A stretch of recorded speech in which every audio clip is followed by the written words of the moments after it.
bir neçe hoş geçirecek deyip ve özüne yetişmeliler deyip ahun mollan kefini kulak astan mıdam ağlaşıp oturmalı deyip Resulullah can mıdam güler yüzlümiştir ahim odalı kan aytyandır.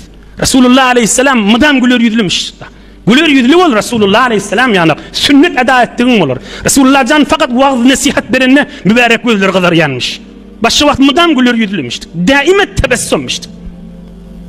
Beherhal onun bir neçe ya gelin bir neçe erkek bilen namahrem ben gülüşecekler.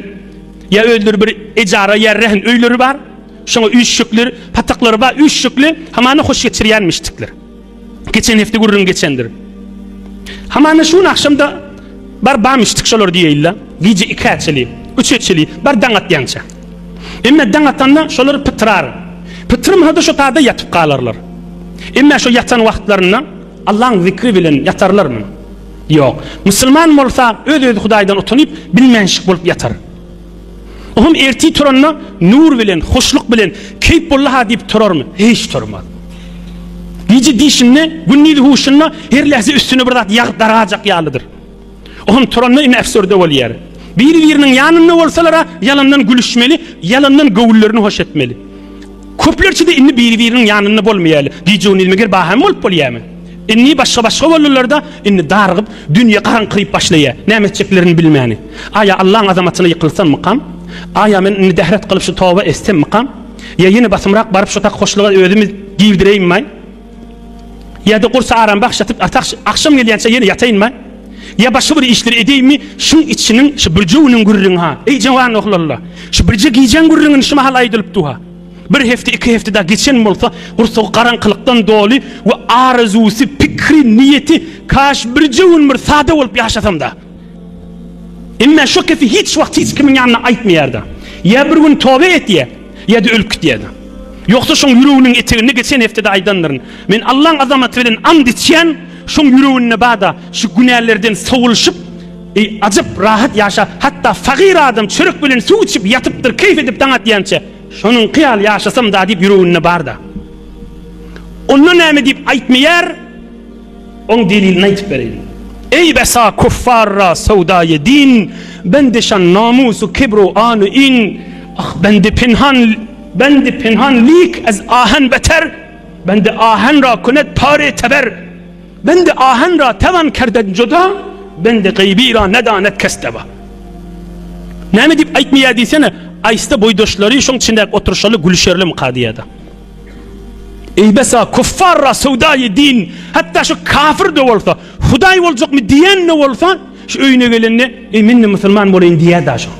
Minne Huday diyeyin, minne Allah diyeyin diye da. Ey besa, kan vakt bolye, kuffarra sevdayı din, kafir de olsa, minne Huday diyeyin diye da şu. Ama ben deşan namusu kibru anın yani evlerinur bent ba bir set ba bir dağ ba o da neme tekabburluğu min dehret kılsam namazı kıysam boydoşlam bana gülüşür bana ol adamla gülüşür ay bolcuk ya bolor deyip özün yine çıkarıyor da Hazreti Mevlana neme diye vah şolun evine duran dağ demirden olsa onu direl bilen ya ot bilen erdip ayırsan bolcuk on evine dağ on tekabburluğu diye on halkın kefinden kaçıyarlığı diye on dermanı mene tapmadım deyiptir. Kim bilir kamın dermanını deyiptir. Derman taf bolanak ona deyiptir. Yoksa yüreğine baha diline getirip bilenak. Minne bir rahat yaşasam, minne arassa yaşasam, minne şu günah etmeyeni geçsem de ağallam günahın izinine gezmesem. Adam yanlış yer da ama günahın izinine gezmesem. Yine özüne yetişmek, özüne yetiş. Eğer eziyet olmasın. Özüne yetiş, denanağına zulüm olmasın. Özüne yetiş, altına kaplamalı görünündür, Türkmenle oğlu kadırın bilin. Özüne yetiş, enatağına zulüm etmeyeni. Özüne yetiş, oğul gıydına zulüm etmeyeni. Özüne yetiş, halkın hakkın imanı. Özüne yetiş, yorgununa vere ayak uzattı. Yorgununa vere ayak uzattı özüne yetiş. Özüne yetiş, halkın zindigisini ve zepdel. On öy şeyle, on halsat şeyle, on evin başı şeyle deyip del.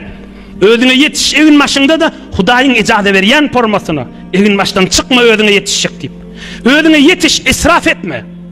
Allah israf et yerler kovvuryan neldir. Hudayın kovvurmayan adam size delil olur. Özüne yetiş, ama haram yerden özüne yetişme. Ay men efsurde bolýan çyn yürekden sizden ötünç isteyen aýtýan şunu. Men arak içmesem, men efsurde bolýan, o şonu içsem, meşruby içsem men rahat bolýan dip o jyna ödüňe yetişme. Peygamberimiz aýdypdyr: "La yashrabanna nasun min ummati al-khamr yusammunaha bi gayri ismiha." Rawa Abu Dawud. Bir adamlar bolar diýipdir. Aragyň adyna başga ad takyp içerler diýipdir. Etmesinler diýipdir. Eger hamany bir bahanasy ba bolsa, maňa derman bolýar diýip. Näme men derman etmelärmi? Men dertde gezmelimi diýip. Jogabyny aýdyn Allah üçin din berýän jogabyny. At-tarilarda ot satylýan yerlerde alman serkesi vardır. Angurun serkesi vardır. Resulullah can çörek batırıp yiyenmiştik serkanı. Serkanı içsin. Eğer şol haram meşrupta bir peyda badiyen bolsa firkede ondan nekanna. Çıkmayan medeti su koşup içsin. Çıkmayan medeti balgarsın. Yerin yüzünde behterin şerbet insanın pezeşkide ilminin çatan yerişi. Yerin yüzünde behterin insanı kovu şerbet sirke bal su qarılıp içilen suda. İnsan ne mi deyip ödünü ağlamalı.